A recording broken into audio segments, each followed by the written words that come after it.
अस्सलामुअलैकुम viewers, welcome to my channel Hanna's magazine. कैसे हैं आप सब व्यूवर्स? आज मैं आपके लिए एक बहुत ही ज़बरदस्त और इंस्टेंट रेसिपी लेके आई हूँ जो कि फटाफट से बनकर तैयार भी हो जाती है और इतनी चटपटी और चटखारेदार होती है कि आप इसको बना के एक बार ट्राई करेंगे ना तो फिर आप इसको बार बार बनाना चाहेंगे। तो व्यूवर्स, मैं आज लेके आई हूँ लहसुन के अचार की रेसिपी जो कि चटपटी और चटखारेदार होने के साथ ही साथ इतनी हेल्दी होती है कि आपके मैदे के पेट के बहुत से मसाइल इससे हल होते हैं। इस रेसिपी की बनाने से आपके टाइम की बचत भी होती है, आपके घर पे मौजूद इंग्रेडिएंट्स के साथ ये बनकर तैयार होती है। आपको इसको बनाने के लिए बहुत से दिनों का वेट नहीं करना पड़ता, यानी कि इंस्टेंटली ये रेडी हो जाती है। चलिए इसको बनाना स्टार्ट कर लेते हैं। तो सबसे पहले मैंने इसे अच्छे से छील लिया और मुझे जितनी क्वांटिटी में चाहिए था मैंने उतना लहसुन लिया है। आपको जितना अचार चाहिए हो आप उतना ज़्यादा लहसुन छील के तैयार कर लीजिएगा। और अगर आप इसको छीलने के दौरान भिगो के इसको छीलें तो फिर ये ड्राई नहीं रहेगा, यानी कि इसमें नमी आ जाएगी। तो सबसे पहले आपको ये करना होगा कि थोड़े टाइम के लिए इसको धूप में रख लीजिए या पंखे के नीचे इसको ड्राई कर लें ताकि इसमें किसी किस्म की नमी ना रहे। अगर इसके अंदर नमी होगी तो ये बहुत जल्दी ख़राब हो जाएगा। मैंने यहाँ पे इसको छील के तैयार कर लिया है। सबसे पहले मैं एक बर्तन ले लूँगी और यहाँ पे मैं इस तरह की मेजरिंग स्पून्स का यूज़ कर रही हूँ।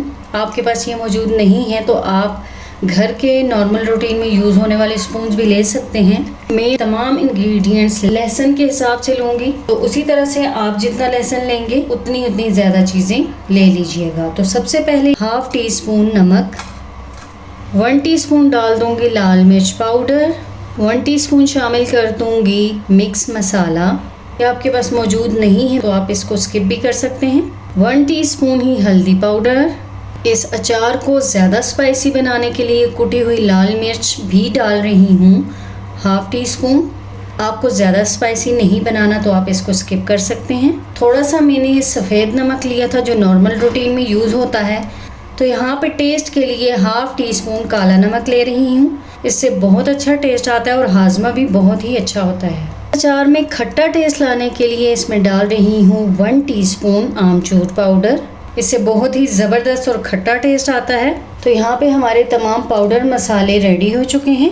तो अब हम चलेंगे अपने नेक्स्ट स्टेप की जानिब। तो यहाँ पे हमने बिल्कुल लो फ्लेम पे चूल्हे पे पैन रख दिया है और इसमें अब कुछ साबुत मसाले डालेंगे। हाफ़ टेबल स्पून ले लिया है सौंफ, हाफ़ टेबल स्पून ही शामिल कर दूँगी साबुत धनिया, 1 टीस्पून शामिल कर दूँगी मेथी दाना।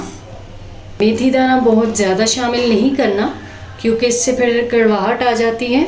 1 टीस्पून ही शामिल कर दूंगी ज़ीरा और शामिल कर दूंगी राई 1 टीस्पून।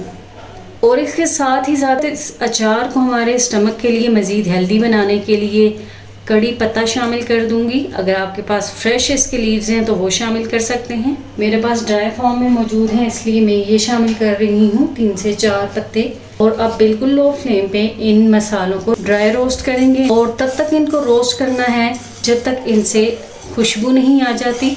जब ये अच्छे से रोस्ट हो जाएंगे इनका थोड़ा थोड़ा सा कलर भी चेंज होने लगेगा और इनकी बहुत अच्छी सी खुशबू भी आने लगेगी। फ्लेम भी लो रखना है और चम्मच भी चलाते जाएंगे ताकि सारी तरफ से ये मसाले अच्छे से रोस्ट हो सकें। मैंने तमाम चीज़ें कम कम ली हैं इसलिए कि लहसुन भी कम है। आपके पास अगर ज़्यादा लहसुन हो, ज़्यादा लहसुन का अचार बनाना चाहते हैं तो फिर इन तमाम चीज़ों की क्वांटिटी भी उसी हिसाब से बढ़ा दीजिएगा। चीज़ों को ड्राई रोस्ट करने से ये फ़ायदा होता है कि चीज़ें अच्छे से ड्राई हो जाती हैं, उनके अंदर तक की नमी बिल्कुल ख़त्म हो जाती है और ये चीज़ें लंबे अरसे तक स्टोर करने के काबिल हो जाती हैं। यहाँ पे मसालों की भुनाई की बहुत ही अच्छी सी खुशबू आने लगी है। हमने इसको जलाना नहीं है, बहुत ज़्यादा भुनाई नहीं करनी। तो बस ये रेडी हो चुके हैं। यहाँ पे हम फ्लेम ऑफ कर देंगे और इनको ठंडा होने के लिए रख देंगे। मसाले अच्छे से ठंडे हो चुके हैं तो अब हम इनको किसी भी ग्राइंडर जार में डाल के पीस लेंगे। लेकिन हमने इनको बिल्कुल पाउडर फॉर्म में नहीं लेके आना। ग्राइंडर मशीन को थोड़ा सा चला के फिर रोकेंगे, फिर चला के फिर रोकेंगे।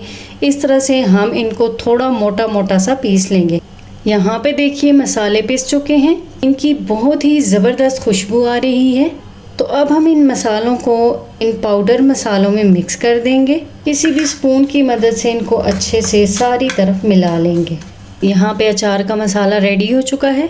एक बार फिर हम नेक्स्ट स्टेप के लिए चूल्हे की तरफ आ चुके हैं। तो पैन चूल्हे पे रख दिया है। इसमें डाल देंगे हम तकरीबन 1 कप के करीब ऑयल। ये सरसों का ऑयल है। मैं प्रेफर करूँगी कि आप सरसों का ऑयल ही यूज़ करें। अगर आपको इसकी स्मेल या टेस्ट पसंद नहीं तो आप दूसरा ऑयल भी यूज़ कर सकते हैं, लेकिन सरसों के ऑयल में ही ये अचार बेहतरीन बनता है। मैंने यहाँ पे 1 कप के करीब ऑयल ले लिया है। तो अब आपको ये करना होगा कि अगर आपके पास ये सरसों का ऑयल रेडी है कुकिंग के लिए तो आप जल्दी से इसके अंदर लहसुन डाल सकते हैं। लेकिन अगर आपके पास ये पका हुआ नहीं है, पहले से तैयार नहीं है, तो आप पहले इसको थोड़ा सा पका लीजिए। और ऑयल को कुकिंग के काबिल किस तरह बनाया जा सकता है इसकी रेसिपी मैं आपके साथ ऑलरेडी शेयर कर चुकी हूँ।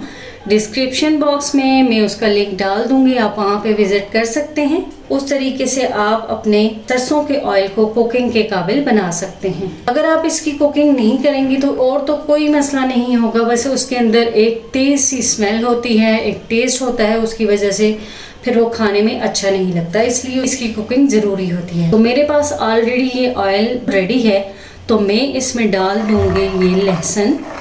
अब हम इस ऑयल के अंदर सारे लहसुन को मिक्स कर लेंगे। यहाँ पे हमें फ्लेम बहुत ज़्यादा तेज़ नहीं करना, उससे ये होगा कि ऑयल जल्दी से गर्म हो जाएगा और लहसुन जलने लगेगा। तो हमने लहसुन को जलाना नहीं है बल्कि इसको गलाना है, यानी जलाना नहीं सिर्फ गलाना। ये प्रोसेस हम इसलिए कर रहे हैं ताकि हमें महीनों या दिनों वेट ना करना पड़े और इस अचार को धूप में ना रखना पड़े, इसलिए इसको इंस्टेंट बनाने के लिए हम ये वाला स्टेप कर रहे हैं। इससे ये होगा कि आप इसको बनाते ही इंजॉय कर सकेंगे। साथ ही वक्फे वक्फे से चम्मच भी चलाते जाएंगे ताकि तमाम साइडों से लहसुन कुक हो सके। अगर हम लहसुन की कुकिंग वाला ये प्रोसेस ना करें तो फिर हमें बहुत दिन लहसुन को धूप में रखना पड़ेगा और वेट करना पड़ेगा कि अचार कब तैयार होगा, क्योंकि फिर लहसुन को गलने में, सॉफ्ट होने में काफ़ी दिन लग जाते हैं। तो इस तरह से हम इस इंतज़ार के मसले से बच सकते हैं। अब हम किसी भी छुरी की मदद से चेक कर लेंगे कि लहसुन सॉफ्ट हुआ है या नहीं। ये देखिए लहसुन काफ़ी हद तक सॉफ्ट हो चुका है। तो बस हमें इसे सॉफ्ट होने तक ही कुक करना है। यहाँ पे हम फ्लेम ऑफ कर देंगे। तो हम एक बड़ा सा बर्तन ले लेंगे, इसमें अपना ये सारा मसाला डाल देंगे, साथ ही डाल देंगे अपना ये लहसुन। 1-2 मिनट के वेट के बाद ये ऑयल भी डाल देंगे। एकदम से बहुत ही गर्म ऑयल इसमें नहीं डालेंगे, इसलिए कि ताकि ये मसाले जल ना जाएं। ऑयल डालते ही इन सारे मसालों और लहसुन को अच्छे से मिक्स अप कर लेंगे ताकि सारे लहसुन के साथ मसाले अच्छे से कोट हो जाएं। और बिल्कुल एंड में इसमें डाल दूंगी अचार की जान। इसमें मौत के अलावा तमाम बीमारियों से शिफा मौजूद है। आप सब तो जानते ही हैं क्या चीज़ है वो, कलवंजी, जिसके बारे में हमारे प्यारे नबी सल्लल्लाहु अलैहि वसल्लम ने फरमाया है कि इस काले दाने में मौत के अलावा हर बीमारी से शिफा है, यानी कि ये हर बीमारी में यूज़ की जा सकती है, इससे शिफा हासिल की जा सकती है। लेकिन यूज़ का तरीका ज़ाहिर सी बात है डिफरेंट होगा। सो अचार के अंदर हम ये कलवंजी ज़रूर शामिल करते हैं, इससे बहुत ही ज़बरदस्त टेस्ट आता है। इस अचार के अंदर हमने जो तमाम इंग्रेडिएंट्स शामिल किए हैं वो तमाम के तमाम हमारे स्टमक के लिए, हाजमे के लिए, पेट के लिए बहुत ही ज़बरदस्त साबित होंगे। ये बहुत ज़बरदस्त भूख लगाएगा। बीपी के मरीज़ों के लिए भी बहुत अच्छा होता है लहसुन। उसके अलावा हड्डियों की तकलीफ़ के लिए भी ये होममेड चीज़ें बहुत अच्छी होती हैं। अब एंड में मैं इसमें शामिल कर दूँगी सिरका, तकरीबन 2 से 3 टेबल स्पून के बराबर। सिरका हमारे अचार के लिए प्रिजर्वेशन का काम करता है, इसे ख़राब होने से बचाता है और बहुत लंबे अरसे तक हम अचार को स्टोर कर सकते हैं। अगर आप सिरका शामिल नहीं करना चाहते तो आप लेमन जूस भी शामिल कर सकते हैं, और लेमन जूस और सिरका थोड़े थोड़े दोनों भी शामिल कर सकते हैं। सिरका शामिल करते ही इसको अच्छे से मिक्सअप कर लेंगे। क्या कमाल की चीज़ बनकर तैयार हुई है। अब बारी आती है इसकी स्टोरेज की। तो हम इसको डाल लेंगे किसी भी कांच के जार में। वैसे आप प्लास्टिक के जार में भी इसको डाल सकते हैं, लेकिन मैं प्रेफर करूँगी कि आप कांच के जार में इसको महफूज करें, इसलिए कि ये लंबे अरसे तक स्टोर हो सकेगा और ख़राब भी नहीं होगा। लेकिन इसको स्टोर करने के लिए कुछ एहतियात होगी, वो ये है कि आप जिस बर्तन में इसको डालें वो बर्तन बिल्कुल ड्राई होना चाहिए, उसमें किसी किस्म की नमी नहीं होनी चाहिए।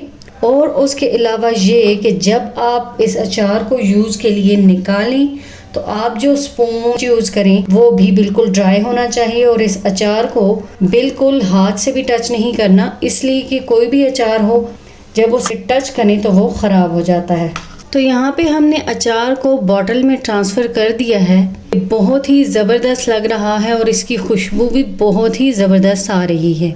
इससे पहले भी मैंने आपके साथ प्याज के अचार की रेसिपी शेयर की थी जो आपने बहुत पसंद की थी। रेसिपी भी बहुत ही ज़बरदस्त और इंस्टेंट थी। उसका लिंक भी मैं डिस्क्रिप्शन बॉक्स में डाल दूंगी, आप वहां से चेक कर सकते हैं। उसी रेसिपी को देखते हुए मैंने इंस्टेंट गार्लिक का अचार भी तैयार कर लिया। ये भी आपको इंशाल्लाह ताला बहुत ही अच्छा लगेगा, बहुत पसंद आएगा। इस अचार को जब आप एक बार बनाएंगे तो फिर आप इसको बार बार बनाएंगे, क्योंकि फिर आपको लगेगा कि आपका खाना इस अचार के बगैर बिल्कुल अधूरा है।